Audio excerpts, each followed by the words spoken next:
Assalamualaikum warahmatullahi wabarakatuh. Kali ini sobat-sobat sahabat pecinta kebaikan, kita bersama anak muda yang luar biasa ya. Kita akan kenalkan beliau, siapa dia, bagaimana kegiatannya. Yang jelas kali ini saya berada di sebuah pesantren Quran di Bekasi, yang pesantren ini sudah banyak menghasilkan alumni para penghafal Quran. Seperti apa kegiatan dan kiprahnya, kita langsung berbincang-bincang dengan anak muda di samping saya. Nama lengkapnya siapa ini, Ustaz? Nama lengkapnya antum siapa? Harus nama lengkapnya kan? Nama lengkap ya.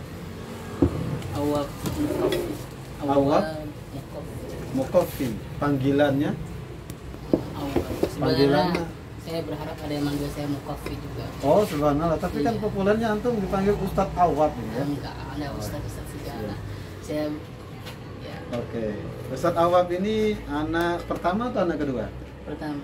Anak pertama dari Ustadz kondang kita, yakni Ustadz Muhammad Idris Karyadi LC ya. Beliau adalah sering kita sebut sebagai Sahibul Quran ya, atau pelayan Quran ya, Ustadz Karyadi. Ini putra beliau yang pertama. Ini Ustadz Awab, kita bincang sedikit ya. Ustadz Awab dulu pernah di mondok di mana aja nih, boleh tahu? Saya pernah mondok di Pondok Abah sendiri atau dulu SD di Cikarang sana, Telaga Sakinah, Cikarang Barat ya. Iya. Oke. Berarti pernah mondok di sana, terus lanjut? Kemudian lanjut SMP-nya di Jogja. Oh, berarti SD di Cikarang Barat, Bekasi, lanjut SMP atau MTS di Hidayatullah Jogja ya. Di sana katanya saya dengar dulu itu di Jogja itu satu-satunya Hidayatullah, pesantren Hidayatullah. Satu-satunya ya. Iya, bahkan petinggi orang-orang, anak-anak petinggi Hidayatullah juga banyak yang di sana. Ya, dan betul begitu. Iya, seperti anaknya Pak Manan, almarhum. Gitu. Makanya antum dikirim ke pondok terbaiknya, salah satu pondok terbaiknya Hidayatullah ya. Baik, terus setelah di Jogja lanjut ke mana ini? Setelah itu saya sempat ke Mesir ya? Saya waktu itu ke ini dulu, Cisarua. Oh, di Cisarua, di Bogor, menghafal Quran dulu. Oh, subhanallah. Saya di sana 9 bulan. Berarti selesai menghafalnya di Cisarua atau di mana? Di Cisarua. Cisarua selesai ya? Masya Allah, luar biasa. Terus? Ya, alhamdulillah. Kemudian saya dapat kesempatan ke Mesir. Berapa tahun di sana belajarnya? 2 tahun saja. Di Mesir 2 tahun ya? Ya. Berarti ini bahasa Arabnya insya Allah lancar lah ya. Ya. Gak apa-apa. Setelah itu lanjut dari Mesir ke mana? Iya, dari Mesir saya vakum dulu gitu. Baru kemudian pergi ke Solo, pergi ke Kediri. Gitu. Pokoknya belajar kemana-mana gitu. Oh, sekedar bisa dibilang les lah.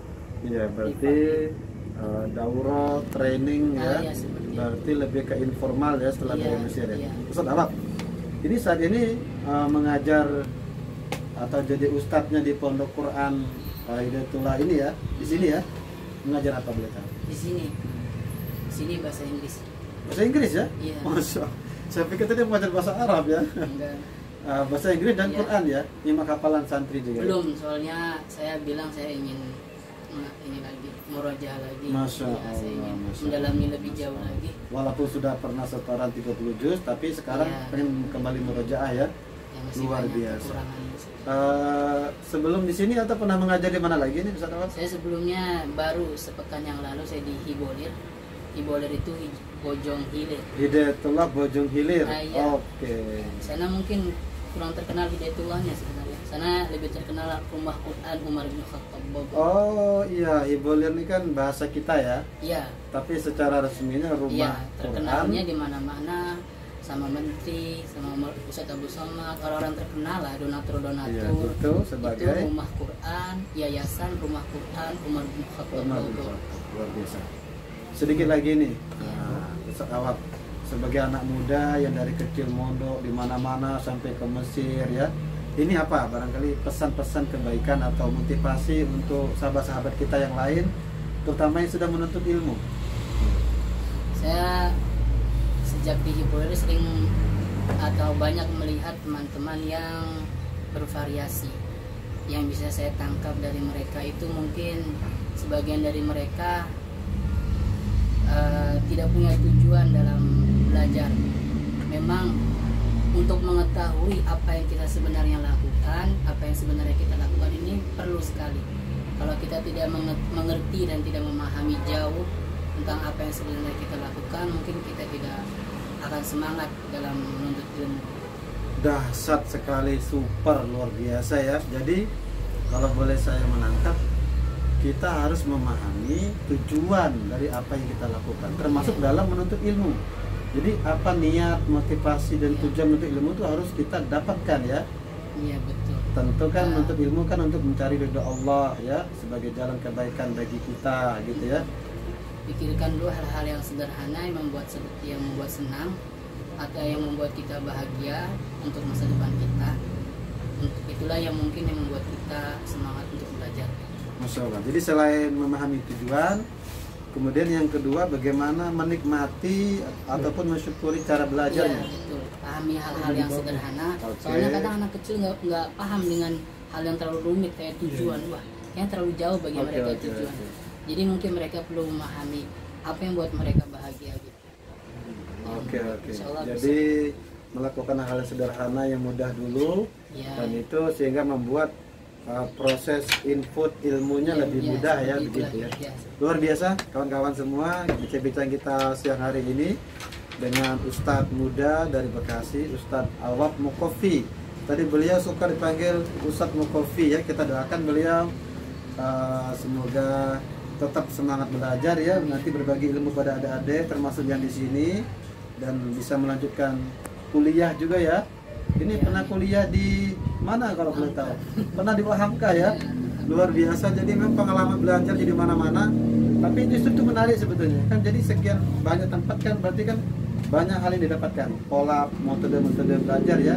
Sehingga apa yang diberikan kepada adik santri ini kaya dengan perspektif, kaya dengan apa namanya itu pengalaman yang tadi ya. Demikian kawan-kawan, ayo kita terus semangat belajar seperti Ustadz Awad ini. Beliau sudah banyak tempat yang dia menuntut ilmu sampai ke luar negeri, ke Mesir, dan sekarang berbagi ilmunya, berbagi pengalaman kepada adik-adik santri. Dan insya Allah orang yang seperti itu khairukum man ta'allama al-Quran wa 'allamahu. Orang sebaik-baik manusia itu adalah orang yang belajar dan mengajarkan Quran. Jadi konteksnya belajar dan mengajarkan, begitu ya. Subhanallah, semoga pengalaman hidup dan kegiatan Ustadz Awad ini menginspirasi dan memotivasi kita untuk terus berkarya, untuk terus belajar ya. Dengan itu kita memiliki arti tidak hanya untuk kita tapi untuk lingkungan sekitar. Demikian, syukran jazilan pada Ustadz Awad. Semoga sehat terus ya. Semoga sehat dan terus semangat. Demikian, wassalamualaikum warahmatullahi wabarakatuh.